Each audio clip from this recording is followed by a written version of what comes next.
ആദരണീയരായ വിധികർത്താക്കളെ, പ്രിയപ്പെട്ട കൂട്ടുകാരെ, അസ്സലാമു അലൈക്കും വറഹ്മത്തുള്ളാഹി വബറകാതുഹു. അഊദു ബില്ലാഹി മിനശ് ശൈത്വാനിർ റജീം. ബിസ്മില്ലാഹിർ റഹ്മാനിർ റഹീം. യാ അയ്യുഹല്ലദീന ആമനൂ ഇദാ നൂദിയ ലിസ്സലാത്തി من يوم الجمعة فاسعوا إلى ذكر الله وذروا البيع ذلكم خير لكم إن كنتم تعلمون. ഹേ സത്യവിശ്വാസികളെ, വെള്ളിയാഴ്ച നമസ്കാരത്തിന് വിളിക്കപ്പെട്ടാൽ അള്ളാഹുവിനെ പറ്റിയുള്ള സ്മരണയിലേക്ക് നിങ്ങൾ വേഗത്തിൽ വരികയും വ്യാപാരം ഒഴിവാക്കുകയും ചെയ്യുക. അതാണ് നിങ്ങൾക്ക് ഉത്തമം. നിങ്ങൾ കാര്യം മനസ്സിലാക്കുന്നുവെങ്കിൽ. വിശുദ്ധ ഖുർആനിലെ 62-ാം അധ്യായമായ സൂറത്തുൽ ജുമയിലെ 9-ാമത്തെ ആയത്താണ് ഞാൻ ഇവിടെ ഓതി വെച്ചത്. ഇസ്ലാമിക അനുഷ്ഠാന കർമ്മങ്ങളിൽ പല നിലക്കും വളരെ പ്രാധാന്യമർഹിക്കുന്ന ഒരു നിർബന്ധ കർമ്മമാണ് ജുമാ നമസ്കാരവും ഖുതുബയും. ജുമായുടെ ലക്ഷ്യങ്ങൾ മനസ്സിലാക്കി അതർഹിക്കുന്ന രൂപത്തിൽ നടത്തി പോരുന്ന പക്ഷം നാട്ടിൽ ഇസ്ലാമിക ബോധവും സാമൂഹ്യ മര്യാദയും മതഭക്തിയും നിലനിർത്തുവാൻ അത് തികച്ചും പര്യാപ്തമാവുന്നതാണ്. യാ അയ്യുഹല്ലദീന ആമനൂ, ഹേ വിശ്വസിച്ചവരെ എന്ന് വിളിച്ചുകൊണ്ടാണ് അല്ലാഹു ജുമായെ കുറിച്ച് പ്രസ്താവിക്കുന്നത്. അതുകൊണ്ട് തന്നെ ഓരോ സത്യവിശ്വാസിക്കും ജുമാ നിർബന്ധമാണ്. സ്ത്രീകളെ സംബന്ധിച്ചിടത്തോളം ജുമാ നിർബന്ധമില്ലെങ്കിലും നബി സല്ലല്ലാഹു അലൈഹി വസല്ലമയുടെ കാലത്ത് സ്വഹാബി വനിതകൾ ജുമാക്കും മറ്റ് നമസ്കാരങ്ങൾക്കും പങ്കെടുത്തതായി ഹദീസുകളിൽ നിന്ന് മനസ്സിലാക്കാം. ഇമാം മുസ്ലിം ഉദ്ധരിക്കുന്ന ഒരു ഹദീസിൽ കാണാം, ഉമ്മു ഹിഷാം എന്ന സ്വഹാബി വനിത സൂറ ഖാഫ് മനഃപാഠമാക്കിയത് വെള്ളിയാഴ്ച ദിവസം നബി സല്ലല്ലാഹു അലൈഹി വസല്ലം മിമ്പറിൽ വെച്ച് ഓതി കേട്ടതിൽ നിന്നുമാണ്.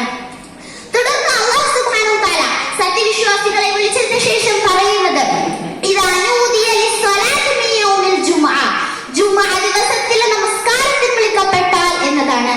ഇവിടെ ജുമുഅ ദിവസത്തിലെ നമസ്കാരം എന്നതുകൊണ്ട് ഉദ്ദേശം വെള്ളിയാഴ്ച ദിവസത്തെ പ്രത്യേക നമസ്കാരം എന്നതാണ്. അപ്പോൾ മറ്റ് നമസ്കാരങ്ങളെ അപേക്ഷിച്ച് ഈ നമസ്കാരത്തിന്റെ വിളിക്ക് പ്രത്യേക പ്രാധാന്യമുണ്ട്. വിളി എന്നതുകൊണ്ട് ഉദ്ദേശം ബാങ്ക് വിളിയാണെന്ന് നമുക്കറിയാമല്ലോ. ദിവസങ്ങളുടെ കൂട്ടത്തിൽ വെള്ളിയാഴ്ചക്ക് പ്രത്യേക പ്രാധാന്യമുള്ളതായി പല വിഭജനവും മനസ്സിലാക്കാം. നബി സല്ലല്ലാഹു അലൈഹി വസല്ലം പറഞ്ഞു, സൂര്യൻ ഉദിക്കുന്ന ദിവസങ്ങളിൽ വെച്ച് ഏറ്റവും നല്ല ദിവസം വെള്ളിയാഴ്ചയാകുന്നു. അന്നാണ് ആദം നബി അലൈഹിസ്സലാമിനെ സൃഷ്ടിച്ചത്. അന്നാണ് അദ്ദേഹം സ്വർഗ്ഗത്തിൽ പ്രവേശിക്കപ്പെട്ടതും പുറത്താക്കപ്പെട്ടതും. മറ്റൊരു ഹദീസിൽ നമുക്ക് കാണാം, വെള്ളിയാഴ്ചയിൽ ഒരു നാഴിക സമയമുണ്ട്. മുസ്ലിമായ ഒരു അടിയാൻ അള്ളാഹുവിനോട് വല്ലതും ചോദിച്ചാൽ അള്ളാഹു അതങ്ങ് നൽകാതിരിക്കില്ല. വെള്ളിയാഴ്ച നമസ്കാരത്തിന്റെ വിളി കേട്ടാൽ അള്ളാഹുവിനെ പറ്റിയുള്ള സ്മരണയിലേക്ക് നിങ്ങൾ വേഗത്തിൽ വരികയും വ്യാപാരം ഒഴിവാക്കുകയും ചെയ്യുക. അതാണ് നിങ്ങൾക്ക് ഉത്തമം. വെള്ളിയാഴ്ച ബാങ്ക് വിളി കേട്ടാൽ മറ്റെല്ലാ ജോലികളും നിർത്തിവെച്ച് വേഗത്തിൽ വരണം എന്നർത്ഥം.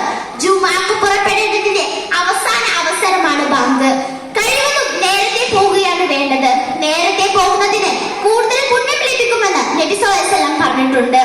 ഒരാൾ കുളിച്ച് വൃത്തിയായി നേരത്തെ പള്ളിയിൽ പോയാൽ അയാൾക്ക് ഒരു ഒട്ടകത്തെ ബലിയിടുന്നതിന്റെ, പിന്നെയുള്ളവൻ ഒരു പശുവിനെ ബലിയിടുന്നതിന്റെ, മൂന്നാമൻ ഒരു കൊമ്പനാടിനെ ബലിയിടുന്നതിന്റെ, നാലാമൻ ഒരു കോഴിയെ ബലിയിടുന്നതിന്റെ, അഞ്ചാമൻ ഒരു മുട്ട കൊടുത്തതിന്റെയും അത്ര പ്രതിഫലമുണ്ടെന്ന് നബി സല്ലല്ലാഹു അലൈഹി വസല്ലം പറഞ്ഞിട്ടുണ്ട്. എന്നാൽ ഇമാം മിമ്പറിൽ കയറിയതിനു ശേഷം വരുന്നവർക്കൊന്നും ഈ പ്രതിഫലം ലഭിക്കുകയില്ല. അങ്ങനെ ഒരാൾ കുളിച്ച് വൃത്തിയായി നേരത്തെ പള്ളിയിൽ പോയി ജുമാ ഖുതുബ ശ്രദ്ധയോടെ ഇരുന്ന് കേട്ടാൽ അയാൾക്ക് ആ ജുമയുടെയും അടുത്ത ജുമയ്ക്കിടക്കുള്ളതുമായ പാപങ്ങൾ പൊറുക്കപ്പെടുന്നതാണ്. മറ്റൊരു ഹദീസിൽ നമുക്ക് കാണാം, വെള്ളിയാഴ്ച ഖുതുബ നടന്നുകൊണ്ടിരിക്കെ സംസാരിച്ചവൻ ഗ്രന്ഥങ്ങൾ പേറുന്ന കഴുതയെ പോലെയാണ്. അഥവാ ജുമാ ഖുതുബ എന്നത് വളരെ ശ്രദ്ധയോടെയും അച്ചടക്കത്തോടെയും ഇരുന്ന് കേൾക്കേണ്ട ഒരു സംഭവമാണ്. തുടർന്ന് പറയുന്നത് വദറുൽ ബൈഅ, വ്യാപാരം ഒഴിവാക്കുകയും ചെയ്യുക. ഇതിന്റെ ഉദ്ദേശം ജുമാക്ക് പുറപ്പെടേണ്ടതിനെ തടസ്സമാക്കിയിട്ടുള്ള എല്ലാ ജോലികളും നിർത്തിവെക്കണം എന്നതാണ്. ദാലികും ഖൈറുൽ ലക്കും ഇൻ കുൻതും തഅലമൂൻ, അത് നിങ്ങൾക്ക് ഗുണകരമാണ് നിങ്ങൾക്കറിയാമെങ്കിൽ. അല്പനേരം ഭൗതിക താല്പര്യങ്ങൾ മാറ്റിവെച്ചുകൊണ്ട് ആഴ്ചയിലൊരിക്കൽ ഒരിടത്തുള്ള എല്ലാ മുസ്ലിം സഹോദരങ്ങളും ഒരുമിച്ച് കൂടുന്നത് സത്യവിശ്വാസികളെ സംബന്ധിച്ചിടത്തോളം ഇഹലോകത്തേക്കും പരലോകത്തേക്കുമുള്ള ഒരു വലിയ സമ്പാദ്യമാണ്. നബി സല്ലല്ലാഹു അലൈഹി വസല്ലം പറഞ്ഞു, വെള്ളിയാഴ്ച ദിവസത്തിൽ ജൂതന്മാർക്ക് നമ്മോടുള്ള അസൂയ അത്ര അസൂയ മറ്റൊരു കാര്യം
വിജയികളിൽ അല്ലാഹു സുബ്ഹാനഹു വ തആല നമ്മയും ഉൾപ്പെടുത്തുമാറാകട്ടെ. വാഖിർ ദഅവാനാ അൽഹംദുലില്ലാഹി റബ്ബിൽ ആലമീൻ. അസ്സലാമു അലൈക്കും വറഹ്മത്തുള്ളാഹി വബറകാതുഹു.